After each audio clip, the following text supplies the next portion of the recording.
My sister Sharon ran away with my husband Keith, abandoning me with her dying son. 15 years later, they laughed, asking whatever happened to the boy they left to die, until he walked in, fully grown. The look on their faces was unforgettable. Can you imagine the gut punch of being disinvited from your own brother's wedding? My mom told me I wouldn't fit in. But what she and the rest of my family didn't know was that their intimate celebration was about to unfold right in the very empire I built. And I was going to watch every single moment. The air conditioning in my office always hummed a quiet tune, just enough to blur the noise of Denver stretching out beyond the glass walls. I remember it vividly, late afternoon sun, golden and warm, catching the edge of a stack of contracts for Alpine Haven's summer expansion. I was in a zone just signing when my phone lit up. Mom. My heart did this weird, little stutter. It had been weeks, and every call from her, it always had this polite, deliberate, almost colder tone than the city outside. I took a breath, told myself to be ready, and answered. Hi, Mom. Claire, she said, her voice so soft and careful, like someone dropping a stone into still water, waiting for the ripples. I wanted to tell you about Ethan's wedding. I literally froze, pen hovering mid-signature. Oh, it'll be small, she continued, oblivious. Just family, very intimate. You understand, right? The pause stretched, long enough for me to hear the clock ticking on my wall. I put the pen down, watched the sunlight shift on my desk, and just breathed. Of course, I managed, my voice flat. I understand. She let out this little sigh of relief, like a weight had lifted. You've got so much going on with the company anyway, and honestly, it's just a different kind of atmosphere. I'm not sure you'd feel comfortable there. Different kind of atmosphere? I almost laughed, a dry, humorless sound that stayed locked in my throat. Right, I said quietly. She just kept talking, filling the silence the way she always did when she was nervous. It's at a beautiful place, dear. Ethan and Sophie wanted something elegant but private. You'd love it, I think. I already knew where this was going, but I let her finish. Anyway, we'll send photos. You'll see how beautiful it turns out. Sure. I murmured, my voice a whisper. I'm happy for them. Good, she said, her tone lifting with finality. I knew you'd understand. The call ended with that soft, definitive click. For a long moment I didn't move. The quiet in the room felt heavy. Like the silence that follows an insult you've heard too many times to react to anymore. The city outside, those glass towers, gleamed under the late June sun, sharp and distant. I leaned back in my chair, exhaling slowly. Family, she'd said. The word echoed in my mind. Small. Elective. Like a club, I never got the invitation to join. Then, almost on autopilot, I turned back to my laptop. A headline blinked across the screen from some hospitality newsletter I followed. Asterisk, Ethan Morgan and Sophie Bennett to wed at the renowned Alpine Haven Resort. Asterisk, I just stared at the words. My fingers hovered over the keyboard. Then a low, humorless laugh actually slipped out. Of course, I whispered. The irony was almost poetic. The very family who told me I didn't fit in, the ones who implied I wasn't comfortable enough for their chosen atmosphere, had picked my resort. The one I built from the ground up. Every marble tile. Every soaring chandelier. Every mountain view suite. They were about to walk into my creation, completely oblivious. I clicked open the company dashboard. Reservations. Guests. There it was. Morgan wedding party check-in scheduled for Friday. The system even flagged the booking as very important person. I let my head fall back against the chair, eyes tracing the ceiling. Sometimes, I said under my breath, the words calm, not bitter, just fact. They invite the whole world, except the person who built the stage. Outside, the city started to dim. Streetlights flickered on, and the first hint of dusk settled over the skyline. My reflection appeared in the glass, tailored blazer, hair pulled back neatly, every inch the composed executive they never believed I could be. My phone buzzed again. Harper's name flashed across the screen. I answered. Harper, I said. Hey boss, she replied, her voice crisp. You asked me to confirm this week's guest list. Yeah, I said, eyes still on the view. Anything interesting? There was a brief pause on her end, a rustling of papers. Let's see. There's a corporate retreat from San Francisco, a wedding party from Texas, and, she hesitated, a family named Morgan booking for the grand suite. I'm guessing you know them? I let out a quiet breath that might have been a laugh. Yeah, I said softly. I know them. Harper's voice dropped, cautious. Did you want me to flag the reservation? No, I said, leaning forward, elbows on the desk. Keep it as is. Let's make sure everything goes smoothly. Understood. When the call ended, I sat there for a moment. The corners of my mouth curved slightly, not into a smile, but into something colder, steadier. They hadn't invited me. That was fine. Because soon, they would walk into my world, under my roof on my terms. The office lights dimmed automatically as evening deepened. I closed my laptop, stood, and walked toward the window. Below, Denver glittered like a map of constellations. I touched the glass lightly and whispered to no one. You built a world without me. Let's see how it feels when you have to live in mine. And with that, I turned off the lights, leaving only the glow of the city behind me. Morning sunlight spilled through the floor-to-ceiling windows, washing my Denver office in a pale gold that made everything look cleaner than it probably was. I was standing by the counter, waiting for the coffee machine when my phone vibrated. A notification banner slid across the screen. Morgan wedding weekend officially begins. The first image was Ethan and Sophie, standing under an archway of white orchids, mountains blurred in the background. Sophie's caption, sweet and sugary. The perfect start to forever.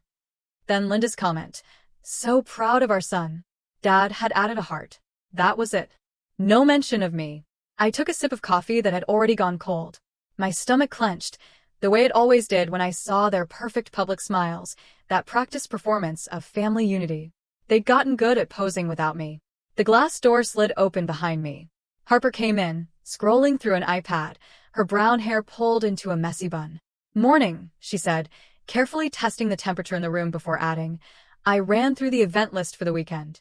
There's something you might want to see. She handed me the tablet. The Alpine Haven booking interface glowed. Guest name, Morgan wedding party.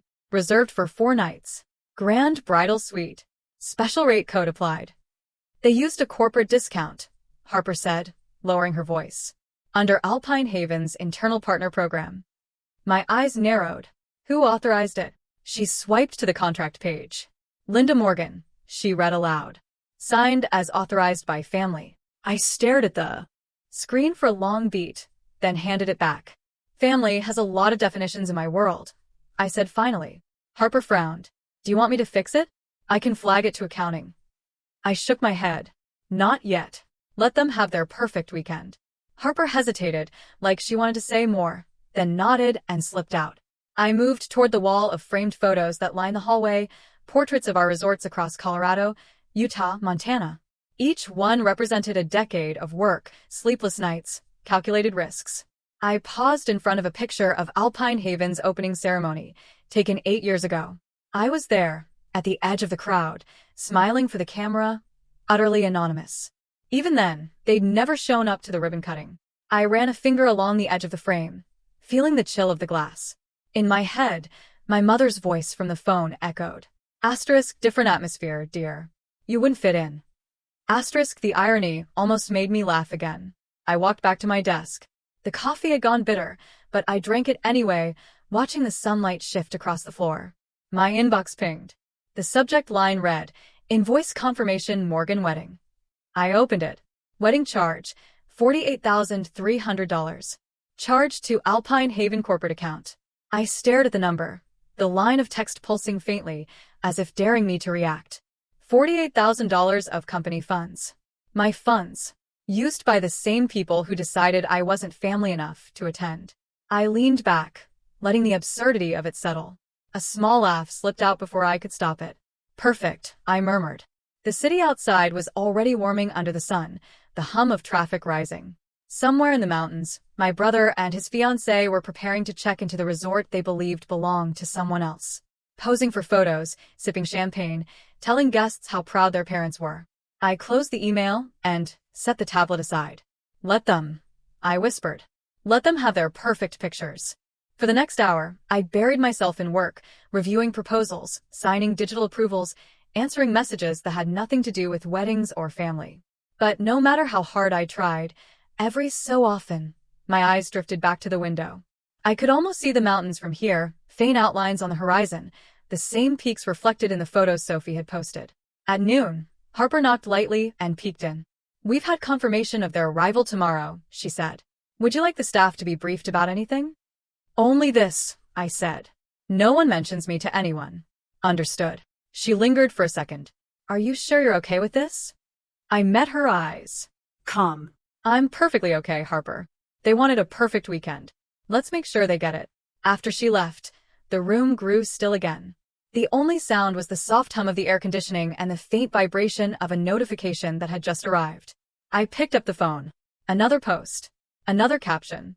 Asterisk, our dream wedding begins tomorrow at Alpine Haven. Asterisk, I let the screen go dark in my hand. They've already written their story, I said quietly to the empty room. They just don't know who owns the ending. I turned off the phone, stood, and walked out of the office. In the corridor, the scent of coffee and paper lingered. The framed photos on the wall caught the light as I passed. Colorado, Utah. Montana. Each one a reminder of everything they thought I wasn't capable of. By the time I reached the elevator, I felt the tension drain from my shoulders. The button lit up under my finger, and the doors slid shut with a muted click. As the elevator descended, I caught my reflection in the mirrored wall, composed, still, unreadable. I straightened my blazer and whispered under my breath, now they're really in my world. When the doors opened to the lobby, I stepped out, the sound of my heels echoing across the marble floor, and the camera of some distant memory clicked shut behind me. The conference room was quiet except for the faint hum of the air conditioner. A stack of papers lay open in front of me. Contracts, invoices, and one particular document that caught my eye. I turned the page, my thumb stopping at the bold signature at the bottom. Linda Morgan, co-owner. My mother's neat handwriting stared back at me, elegant and false. I traced the ink lightly with my finger. Even her forged signature looked confident. The world outside the glass walls of the room shimmered under Denver's sun, but my mind drifted far from it. I could almost smell the faint mix of bleach and coffee from that hotel in Seattle where I used to work. The memory came back sharp, like a cold draft through an open window. I was 20, wearing a second-hand uniform that didn't quite fit, carrying trays heavier than I was. Dad had stopped by one night after business dinner downtown. He didn't even sit, just stood there in the lobby, looking around the small, worn-out place like it offended him. Claire, he'd said, his tone clipped. You need to start thinking realistically. Learn something useful. Computers and travel apps won't pay your rent forever. I remember gripping the tray a little tighter. I like what I do. He sighed. Liking something isn't the same as being successful. The conversation ended there, like every other one with him. At home, Ethan's acceptance letter to a marketing firm sat framed on the mantel. Mom had posted a photo of it online with a caption, "So proud of our son. He's the future of this family." No mention of me, of course. I'd already become the silent background of their perfect picture. I learned to smile through dinners where my father's voice filled the air with business talk, and my mother's laughter followed Ethan's stories about clients and campaigns. I learned to shrink without disappearing completely. To be polite enough to stay invisible. I learned to stay quiet. When they laughed, I whispered to myself, now flipping the forged contract shut, to remember every word they said. The flash of memory shifted again, to the small apartment I rented on the outskirts of Seattle. It smelled of burnt coffee and determination. I worked nights at the hotel and spent every spare hour coding on an old laptop that overheated every 30 minutes. Sometimes, I'd look at the city lights through the cracked window and imagine a different version of myself. Not the invisible daughter. Not the family disappointment. Just someone building something that mattered. There were days I wanted to quit. Nights when I watched the cursor blink on the screen mocking me. But the one thing about being underestimated all your life? It trains you to survive on quiet defiance. By 2016, the small travel platform I'd built, Haven Go, had grown faster than I could handle. When a venture group offered to buy it for $50 million, I didn't celebrate. I just sat in a borrowed conference room downtown, signed the papers, and went home alone. No champagne. No family dinner. Just silence. I remember calling Mom that night anyway. I don't know why. Maybe to see if she'd sound proud. Mom, I'd said, my voice shaking. I sold the company. The one with the app? She asked vaguely. Oh, that's nice, dear. You'll finally have time to settle down. Now. Asterisk settle down. Asterisk, 2 words that felt heavier than the rest of the conversation. After that, I stopped trying to tell them anything. The money didn't change much about me. What it did change was what I could build. I bought a piece of land in Colorado, a forgotten patch of mountain where the snow never melted completely. And I built the first alpine haven there. Wood, glass, stone. Strong, honest materials. The grand opening was quiet, just how I liked it. I stood on the balcony, snowflakes catching in my hair, watching the lights glow against the mountainside. I thought of them that night, of how they'd never see it, never ask, never care. And I realized it didn't matter. I didn't need them to see it. I just needed it to exist. The memory faded, and I found myself back in the present, sitting in the same chair, the forged signature still staring up at me. I closed the folder slowly, the leather cover snapping shut like punctuation. Harper's reflection appeared in the glass wall before her voice reached me. "Everything okay?" I turned. "Everything's fine." She hesitated, stepping closer. "You found something?" I tapped the folder once. "Just an old habit. My mother signing things that don't belong to her." Harper frowned. "Do you want me to handle it?" "No," I said. "Not yet." She studied me, unsure. "Are you going to tell them? About who you are? About owning it?" I looked out the window. The mountains stood faint and blue in the distance. No. "They'll figure it out soon enough. When they walk into a place they think is theirs." Harper nodded slowly, understanding more than I said. I turned back to the desk, pulled my laptop closer, and began typing a new message to the resort's management team. Subject: Protocol for Morgan wedding party. Asterisk: Maintain professionalism. No personal disclosures. CEO identity remains confidential. Asterisk. I hit send, leaned back, and exhaled. For a moment, I let the silence fill the room again. My eyes drifted toward the window, where the late afternoon light cut sharp lines across the floor. Somewhere in those mountains, preparations for Ethan's wedding were already underway. Flowers, champagne, laughter. I smiled faintly, though there was no joy in it. "They'll get their perfect day," I murmured. "And I'll be right here, watching them walk through the empire they once told me I'd never build." The hum of the city below filled the quiet as I closed the contract folder for the last time. The first black SUV rolled up the curved driveway just as the morning light settled over the peaks. From my office window, the view looked like something out of a travel brochure. The lake shimmering, the glass facade of Alpine Haven reflecting the sky. Down below, the staff lined up in their pressed uniforms, smiling like they'd practiced for weeks. I recognized them instantly as the car doors opened. Ethan stepped out first, in an immaculate gray suit. Despite the mountain air, Sophie followed, all styled perfection in her white jumpsuit, camera crew trailing behind. Mom, Linda, was next, her hair sprayed into place, the same smile she wore at every charity event. Dad adjusted his jacket, surveying the resort like a man inspecting property he might want to buy. "Welcome to Alpine Haven Resort, Mr. and Mrs. Morgan," the concierge greeted warmly. "We're honored to host your family this weekend." Linda laughed, waving one hand elegantly. "It's beautiful, just like the photos." She turned to the cameras. "Isn't this incredible, Sophie?" Sophie grinned at her phone, already live streaming. "Guys, we just arrived at the most gorgeous resort in Colorado. Wait until you see the view from our suite upstairs." I watched them through the tinted glass, coffee in hand. Harper stood a few feet behind me, tablet open, her tone low but steady. They requested white orchids, premium champagne, and a room with a snow peak view instead of the valley. They also asked to use the bridal balcony for their welcome video. I didn't turn around. "Approve everything," I said. Harper sounded surprised. "Everything. Give them what they think they deserve." She hesitated. "Okay." Outside, Linda posed for a picture beside the entry fountain, holding her son's arm. Sophie did a quick twirl for the camera. Their entourage followed them through the lobby, filming the chandeliers, the polished floors, the hand-carved maple banisters. I could hear their voices faintly through the security feed speakers. Compliments, laughter, small talk. Sophie's voice cut through most clearly. "This is going to be a dream wedding." I smiled faintly. Dreams have their costs. Downstairs, the marble lobby gleamed. Every piece of furniture had been designed to reflect warmth and luxury. Soft leather chairs, woven carpets from local artisans, a grand piano near the fireplace. It was a space meant to make guests feel small, but special. Linda thrived in places like that. I switched screens on the wall monitor. Camera angles flicked through the property. The Morgans in the elevator, laughing. Sophie adjusting her hair. Ethan checking his reflection. Dad scrolling through emails. "Same performance," I murmured. Harper looked up. "Sorry." "Nothing. I said quickly. Just watching old habits. A knock came at the door. Peter, the operations manager, stepped in, holding a folder. Morning, Miss Morgan. The VIP arrival form you requested. He handed it to Harper, who scanned through it, then froze slightly. Claire, she said carefully. You'll want to see this. I turned, taking the folder from her.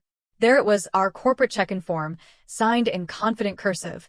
Linda Morgan, co-owner, Alpine Haven Resorts. I stared at it for a long moment, then let out a quiet laugh that startled both of them. Peter shifted awkwardly. Should I report this to legal?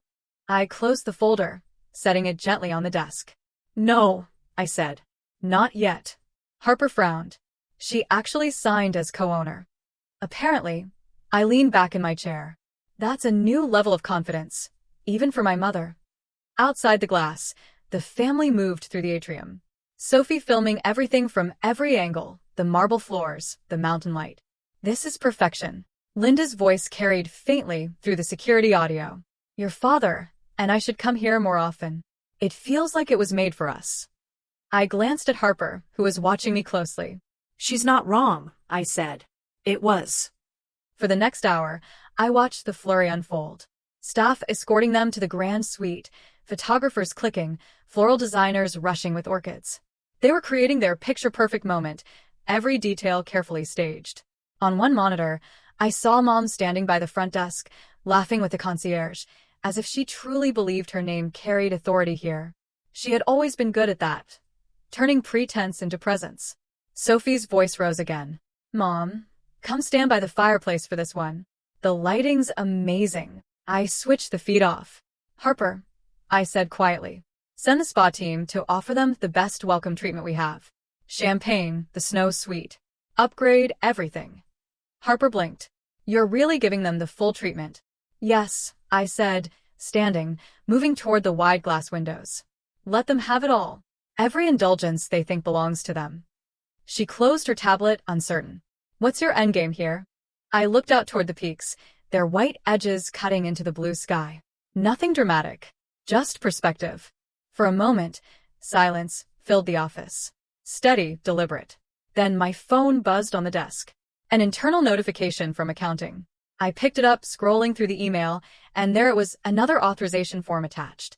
The same forged signature, this time approving a shipment of imported champagne. I chuckled softly, shaking my head. She really thinks she's the owner. Harper raised an eyebrow. And you find that funny? Almost poetic, I said. They spent years pretending I wasn't part of this family. Now they've built their big moment on my name and still don't know it. She studied me, but I didn't elaborate. Outside, the family stepped onto the terrace. The wind caught Sophie's veil as photographers snapped away. Linda fixed the flowers. Robert checked his watch. Ethan smiled on cue. Through the glass, they looked almost cinematic, like the happy family portrait they'd always wanted. I caught my reflection in the window, faint and distant. A shadow against the bright view. My face calm, my eyes unflinching. Behind me, Harper placed the signed contract back on the desk. The gold ink gleamed under the light. Perfect timing, I murmured, my voice barely audible. A forged signature, a borrowed title, and a perfect family photo. Couldn't ask for a better setup. Harper's brows knit. Set up for what? I smiled without turning. For them to meet the real owner. I reached for the folder again, tapping the edge against the desk before setting it down. Fake ownership, I whispered. Harper said nothing. The silence between us was thin and sharp as glass. Down below, the Morgans posed for another picture. Sophie blew a kiss at the camera. Linda beamed, and Ethan looked up briefly toward the building, toward the top floor where I stood. For a moment, our eyes might have met through the glass. Then he turned away, smiling for someone else. I exhaled slowly. Let the show begin. The sun had climbed high over the peaks, flooding the room with light. I turned away from the window and sat down again, the folder with my mother's signature resting on the table like proof of a story only I understood. The conference room smelled faintly of coffee and expensive perfume, Abigail Green's signature blend of control and impatience. She sat across from me at the glass table, dressed in black, her posture straight, every word measured. Claire, she said, her voice clipped. We're finalizing the sale of 30% of your shares by the end of next week. I can't afford distractions right now. No press noise, no family drama, no rumors about ownership. You understand? I leaned back in my chair, crossing my arms loosely. You have my word, Abigail. Alpine Haven doesn't do drama. Her perfectly manicured nails tapped against the folder in front of her. Good, because if I sense even a hint of scandal, if anything compromises investor confidence, I'm pulling out. She looked at me, her eyes sharp. I don't invest in emotion. I smiled faintly. Neither do I. For a woman who claimed to hate emotion, Abigail thrived on intimidation. She stared at me a moment longer, searching for a reaction. When she didn't get one, she gathered her papers and stood. Keep your personal life invisible. That's how you stay powerful, Claire. Trust me, I said, rising with her. No one's ever accused me of being too visible. She gave a tight smile and left, her heels clicking down the marble hallway. The door closed, and for a moment the silence in the room felt heavy. I loosened my blazer, exhaled, and looked out at the skyline. The Denver afternoon was bright and unforgiving. My phone buzzed against the table. A message from Harper lit up the screen. Asterisk, Ethan's team just sent a new request. He wants the staff list updated to include him under Family of Owners. Asterisk, I read it twice, then laughed under my breath. Family of Owners. Of course. I typed back. Approve it. Let him have his title. Almost immediately, another bubble appeared on the screen. Asterisk, are you sure? Asterisk, yes, I replied. My family's always been fond of labels. I put the phone face down on the table and stared at my reflection in the black glass. It was strange how easily they took credit for things they never built. Maybe they actually believed it after a while. Say something often enough, post enough photos, and it becomes true. I walked to the window, pushing my hands into my pockets, watching the sunlight catch on the glass towers below. In their world, power was about how loudly you could say you had it. In mine, it was about knowing you didn't need to say a word. After the meeting, I drove to the parking deck behind the building. The air outside was cooler now, the sun slipping lower, painting the sky in shades of copper and rose. I leaned against the car, letting the wind move through the silence. A few floors above, I could see the Alpine Haven logo gleaming against the glass. Elegant, serene, untouchable. Everything I'd spent years building now served as the backdrop for a family that had once laughed when I said I'd own something like this. My phone vibrated again. This time it was Harper calling. Hey, I answered. Sorry to bother you, she said, her tone cautious. Another request just came through from the Morgans.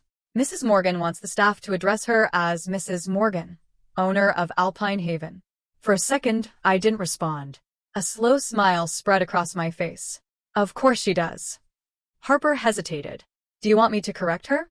No, I said, opening the car door, but not getting in. Let her have it. Let them all have it. Are you sure? It's a little strange. Nothing strange about it, I said quietly. They've been pretending long before today. Just keep treating her exactly how she wants to be treated. There was a pause. I could almost hear Harper thinking. Okay, she said finally. I'll tell the staff. Good, I murmured. Then we wait. When the call ended, I stayed there for a while, watching the traffic move below.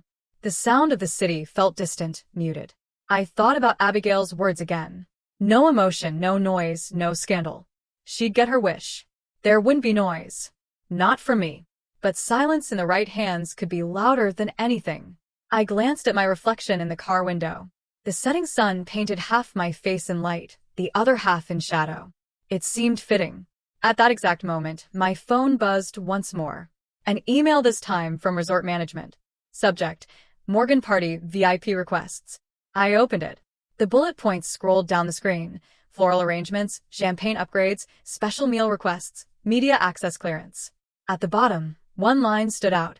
Asterisk, Mrs. Morgan requests a personal welcome from the resort owner upon arrival. Asterisk, I laughed softly, shaking my head. You'll get your welcome, Mom. Just not the one you're expecting. I got into the car, the leather seat cool against my back. For a few minutes, I just sat there, listening to the soft hum of the engine. The irony of it all was so sharp, it almost felt like humor. My mother asking to be greeted by the owner of a resort she thought she owned. My brother demanding a title he didn't earn. And me, the invisible daughter, orchestrating every move from behind the curtain. As I drove out of the parking structure, the light hit the windshield just right, washing everything in gold. In their world, Power was measured by cameras, invitations, and attention. In mine, it was built quietly, line by line, brick by brick, until one day, it stood so tall that they had no choice but to walk through its doors. The drive to the mountains took 3 hours. The road curved higher, the air thinning as the sun dropped behind the peaks. When I reached the outskirts of Alpine Haven, the resort glowed like a mirage against the darkening sky. I parked at the side entrance, away from the main road. The scent of pine and cool air filled the car. For a long time, I just watched the lights from the lobby windows flicker across the parking lot. I imagined them inside. My family laughing, drinking, talking about how perfect everything was. My phone buzzed again. Harper's message appeared on the screen. Asterisk, they're checked in. Mrs. Morgan insisted the staff call her owner. Everyone complied. Asterisk, I smiled faintly, sliding the phone into my pocket. Perfect, I said to the empty car. Keep calling her that for now. The mountains stood silent around me, dark and endless, the resort glowing in their shadow. I closed my eyes for a moment and let the silence sink in, deep and steady. In a world full of people desperate to be seen, sometimes the greatest power came from being the one no one noticed until it was too late. The lobby glowed in shades of gold that night, the kind of light designed to flatter everything it touched. Chandeliers sparkled above marble floors. The grand piano hummed quietly in the corner, and the air smelled faintly of orchids and champagne. It was the night before the wedding, and Alpine Haven looked like it had been built for a fairy tale. I stood near the bar, half in shadow, a glass of wine resting between my fingers. From where I stood, I could see them. The Morgans, moving through the room as if they owned it. Mom walked arm in arm with Dad, her smile radiant, her posture proud. Every detail is perfect, she told a passing florist. Exactly the way I imagined. It's just so us. Dad chuckled under his breath. That's because you made sure of it. She beamed, lifting her chin. It's the Morgan touch. A pair of guests nodded politely, clearly impressed by her certainty. She thrived on moments like this. Adoration, admiration, illusion. At the reception desk, one of the front staff stepped forward, her voice bright and professional. Mrs. Morgan, welcome again. The CEO wanted me to extend her gratitude for your presence. Linda blinked, surprised, then smiled with amused grace. Oh, how sweet. Claire must have put her up to that. The staff member looked confused. I'm sorry, ma'am. Linda waved a manicured hand dismissively. Claire, she works here, doesn't she? In management or something? From where I stood, I could see Harper stiffen slightly behind the concierge desk. Her eyes flicked to me, as if asking permission to intervene. I gave the smallest shake of my head. Linda laughed softly. It's fine. She's always been so diligent.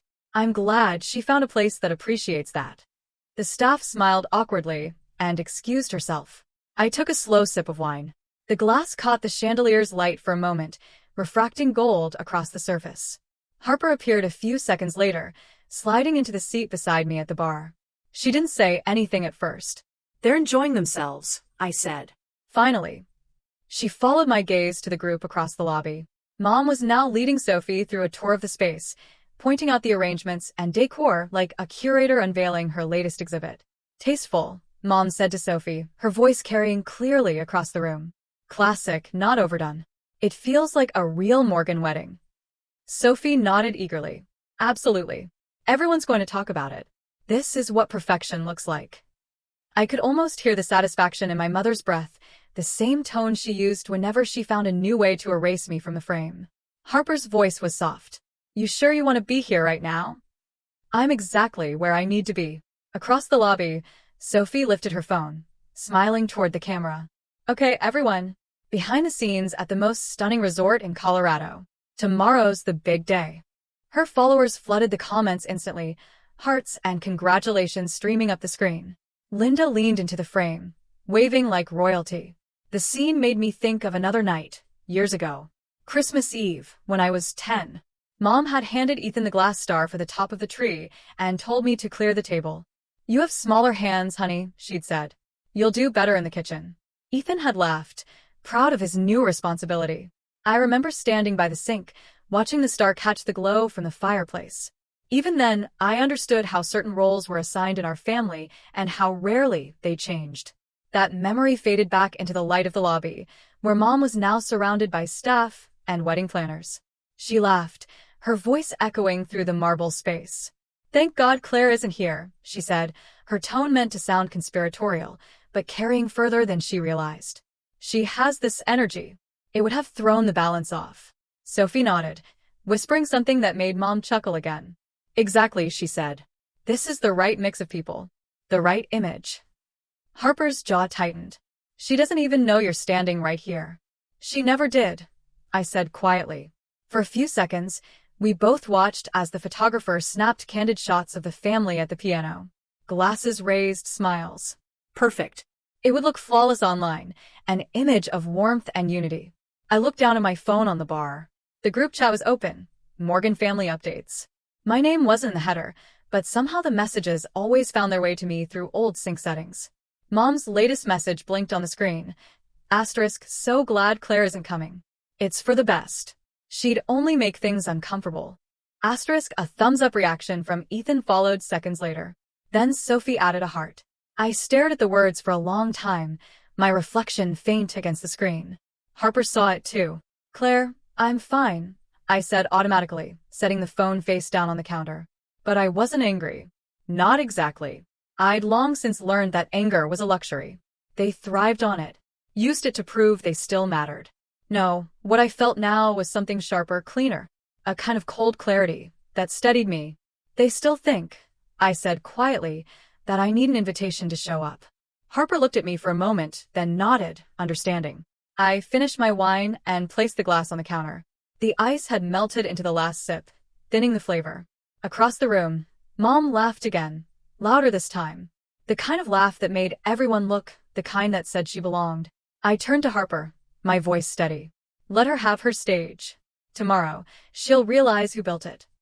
The piano music swelled, the lights shimmered, and for a brief moment, I caught my mother's reflection in the mirror behind the bar, smiling, radiant, oblivious.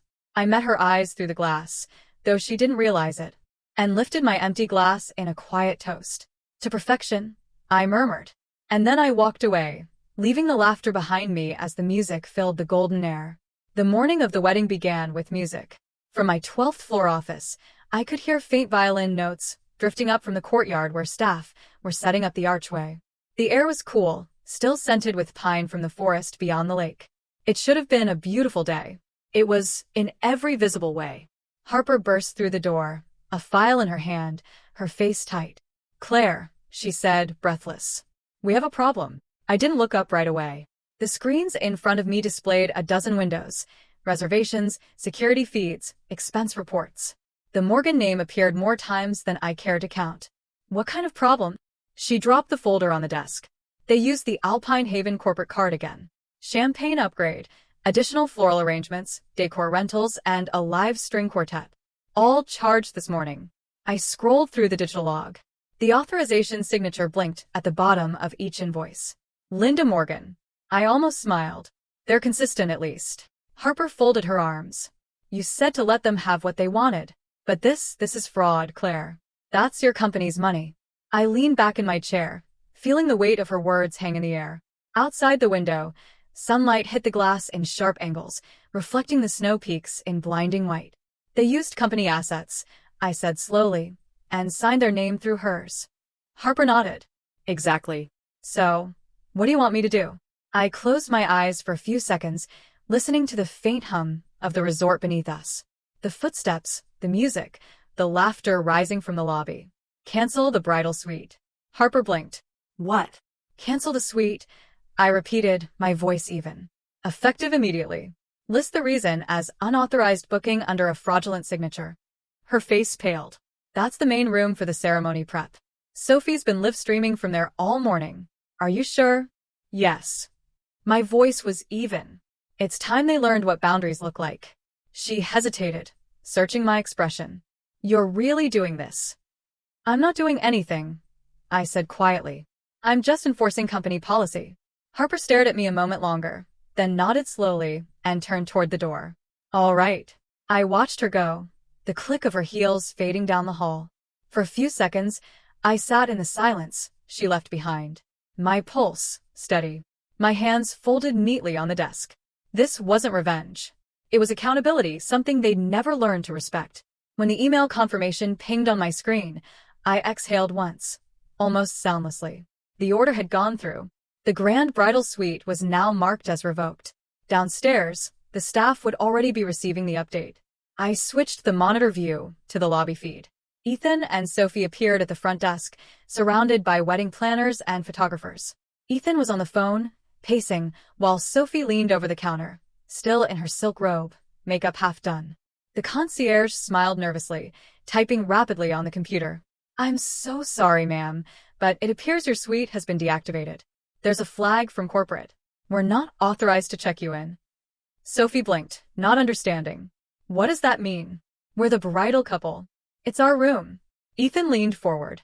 "This is ridiculous. My mother handled the booking." "Yes, sir," the concierge said carefully. "That's part of the issue." I could almost hear the silence that followed, thick and uncomfortable. Then, Mom's voice cut through the speakers, sharp, commanding. "Excuse me," she said, stepping forward. "I'm Linda Morgan. My husband and I are the owners of this property. You will fix this immediately." The concierge swallowed, maintaining his composure. "Of course, Mrs. Morgan, but according to our records, ownership is listed differently." Ethan's tone rose. "Do you know who we are?" The concierge straightened his tie. "Yes, sir. And that's exactly why we have to follow procedure." Sophie's face flushed red. "This can't be happening. My followers are expecting the bridal suite reveal. You people are ruining my wedding." I watched as the lobby began to fill with murmurs. Guests paused mid-conversation. The string quartet trailed off uncertainly. Even the camera crew hesitated, unsure whether to keep filming.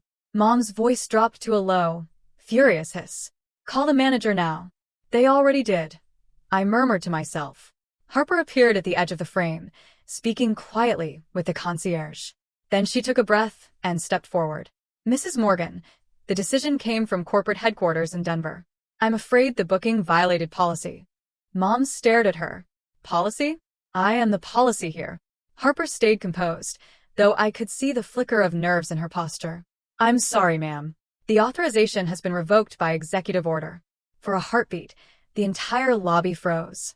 Then Ethan slammed his hand on the counter. "This is insane. I'll have your job for this." Sophie started crying, the kind of loud, dramatic sob that drew eyes from every corner of the room. A bridesmaid tried to comfort her, while whispering into her phone, clearly recording. I turned off the sound and leaned back in my chair, the faint smile returning. The screen showed chaos. The kind of chaos they'd always believed they were immune to. The intercom buzzed. Harper's voice, controlled but shaky. "It's done. They know." "Good," I said. "Let the staff keep things calm. No further engagement." She hesitated. "Do you want me to unlock the suite later?" "No," I said. "They'll stay exactly where they are. Let them experience imperfection for once." I ended the call and glanced back at the muted feed. Mom stood in the middle of the lobby, trying to pull herself together, whispering furiously into her phone. Ethan paced. Sophie's tears turned into angry shouting. From a distance, it looked theatrical, even absurd. But beneath it all, I recognized something I hadn't seen in them for years: uncertainty. The moment when control slips through your fingers and you don't know how to get it back. I switched off the monitor and sat in the quiet again. Outside, the morning sun was climbing higher, spilling light over the peaks. Somewhere below, the wedding staff scrambled to recover, to keep guests distracted, to make the day look beautiful again. I knew they would. That's what people do when the illusion cracks. They patch it up fast and pretend nothing broke. I picked up my phone. One new message from Harper blinked across the screen. * lobby is contained. Guests unsettled but calm. The Morgans are demanding to speak to ownership. * I typed back. * ownership is busy. Then I set the phone down, stood, and walked to the window. The lake sparkled like glass under the sun. I could still faintly hear the string quartet starting up again, the music returning to fill the void. For the first time that day, I let myself smile. Quiet, steady, certain. "They wanted a perfect wedding," I said softly. "Now they'll learn what perfection costs." By noon, the lobby was chaos. The music that had played all morning had stopped, replaced by the rise and fall of angry voices echoing through the vaulted ceilings. Guests lingered near the cafe, pretending not to watch, but clearly unable to look away. Sophie stood at the center of it all, her face streaked with tears, her phone clutched tightly in one trembling hand. "This is ridiculous," she shouted. "Do you even know who we are?" Ethan was pacing behind her, his phone pressed to his ear. "Mom, calm down," he muttered, though his own voice was shaky. "I'm trying to fix it." Mom wasn't listening. Linda Morgan slammed her palm against the marble counter, making the pens rattle. "I will sue you," she yelled at the concierge. "This is defamation, humiliation, whatever you want to call it. You can't treat us like this." The concierge, to his credit, didn't flinch. "I'm very sorry, ma'am, but the system has flagged the booking as invalid. It's out of my hands." "Out of your hands?" she repeated incredulously. "Where are your owners?" "My husband and I own this property." Across the lobby, a group of travel journalists had just arrived to gather material for a feature on Alpine Haven's luxury hospitality program. Among them was Emily Rodas, a reporter with a camera always ready. She raised an eyebrow, catching the scene from a distance. She whispered to the event coordinator beside her. "Who are they?" "The Morgans," the woman said under her breath. "VIP guests. Apparently, their wedding suite was cancelled." Emily's eyes widened slightly, the beginnings of a smile tugging at her lips. "Seriously?" The coordinator nodded nervously. Apparently, Emily's camera was already rolling. From the mezzanine balcony above, I could see everything. The staff trying to calm them, the guests pretending not to stare, the way Sophie's perfect composure cracked on camera. Harper stood a few feet away from me, watching the same scene unfold on the surveillance monitors. She glanced over. "Do you want me to stop the feed?" I shook my head slowly, my eyes never leaving the screen. No. "They're writing their own ending. I'm just watching it happen." On the main monitor, Sophie raised her voice again. "Who canceled my suite? I demand to know." The concierge hesitated. "According to the system, the order came directly from corporate management." "What does that even mean?" she snapped. "It means," he said, choosing his words carefully, "that the decision came from the Denver headquarters. From the top." Ethan turned sharply toward Mom. "Did you do this? Did you talk to someone?" Linda's jaw tightened. "Of course not. Why would I cancel my own son's wedding?" He ran a hand through his hair and swore under his breath. "Then who the hell did?" In the corner of the lobby, Emily whispered to her cameraman, "Keep rolling." Linda, fueled by fury, hardened her tone. "Call Claire," she said. "She works for this place. She'll know who to talk to." Sophie sniffed, wiping her mascara-streaked cheeks. Claire? You mean that Claire?" "Yes." Mom snapped. "Call her." Ethan hesitated, but dialed anyway. The sound of the phone rang through the air, faint but distinct. Everyone within a few feet could hear it. Upstairs, on my desk, my phone lit up. Ethan Morgan calling. For a moment, I just watched it buzz. The screen glowed against the dark wood. His name, bright and insistent. Harper turned toward me. "Are you going to answer?" I lifted the phone, studied the name, then set it back down, face up. The vibration continued for a few seconds, then stopped. The silence afterward was heavier than the ringing. Downstairs, Ethan frowned at his phone. "She's not picking up." Mom's voice rose again, sharp enough to cut glass. "Of course she's not. She's probably too busy doing God knows what. We should have known better than to trust her with anything important." Sophie gasped softly, as if she'd just remembered something. "Wait, what if she's the reason this happened? Maybe she's jealous." "Jealous?" Ethan shot her a look, but she was already speaking to the camera crew that had started filming again. "We've been treated so unfairly," she said tearfully. "We came here in good faith, and now they're sabotaging our wedding. I'll make sure people know." Emily adjusted her lens, catching every second. Upstairs, Harper's voice broke through the quiet. "They're losing it. The journalists are filming, guests are recording, and social media is going to explode in about 5 minutes." I took a slow sip of coffee, then set it down. Harper looked at me, incredulous. "Claire, this could go viral." "It will," I said. "That's the beauty of it."